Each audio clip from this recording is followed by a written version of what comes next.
ಈ ಥರ without lining sleeves ಮಾಡುವಾಗ ಈ ಎಡ್ಜಸ್ಸಲ್ಲಿ ಇನ್ಸೈಡ್ ಫಿನಿಶಿಂಗ್ ಹೇಗೆ ಮಾಡೋದಂತ ಇವತ್ತು ನಾನು ವೀಡಿಯೋಲಿ ಹೇಳ್ತೀನಿ.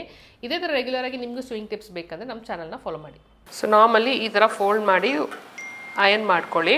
ಸೊ ಎಷ್ಟು ಎಕ್ಸ್ಟ್ರಾ ಬಿಟ್ಟಿರ್ತೀರೋ 1-1.5 ಇಂಚ್ ಎಷ್ಟು ಎಕ್ಸ್ಟ್ರಾ ಬಿಟ್ಟಿರ್ತೀರೋ ಅಷ್ಟನ್ನು ಈ ಥರ ಫೋಲ್ಡ್ ಮಾಡಿಕೊಂಡು, ಸೊ ಇವಾಗ ನಾರ್ಮಲಿ ಸ್ಲೀವ್ಸ್ ಅಟ್ಯಾಚ್ ಮಾಡುವಾಗ ಈ ಥರ ಅಟ್ಯಾಚ್ ಮಾಡ್ತೀವಿ ಅಲ್ವಾ. ಸೊ ಕಂಪ್ಲೀಟ್ಲಿ ಇಲ್ಲಿಂದ ಇಲ್ಲಿ ಸ್ಟಿಚ್ ಮಾಡ್ಕೊಂಡ್ಬಿಟ್ಟು ಆಮೇಲೆ ಓವರ್ಲಾಕ್ ಮಾಡ್ತೀವಿ. ಸೊ ಬಟ್ ಇವಾಗ ಇದನ್ನು ಈ ಕಡೆ ತೆಗೆದು ಸೊ ಹೀಗೆ ಫೋಲ್ಡ್ ಮಾಡಿಕೊಂಡು ಹೀಗೆ ಸ್ಟಿಚ್ ಮಾಡಿ.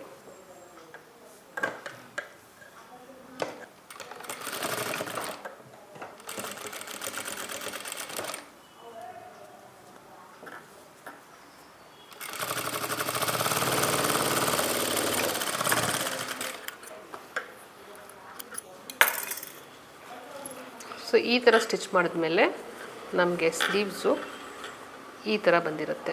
ಸೊ ಕಂಪ್ಲೀಟ್ಲಿ ಕ್ಲೋಸ್ ಆಗಿರುತ್ತೆ. ಬ್ಯಾಕಲ್ಲೂ ನಮಗೆ ಈ ಥರ ಫೋಲ್ಡ್ ಆಗಿರುತ್ತೆ, ಈ ಥರ ಇರುತ್ತೆ.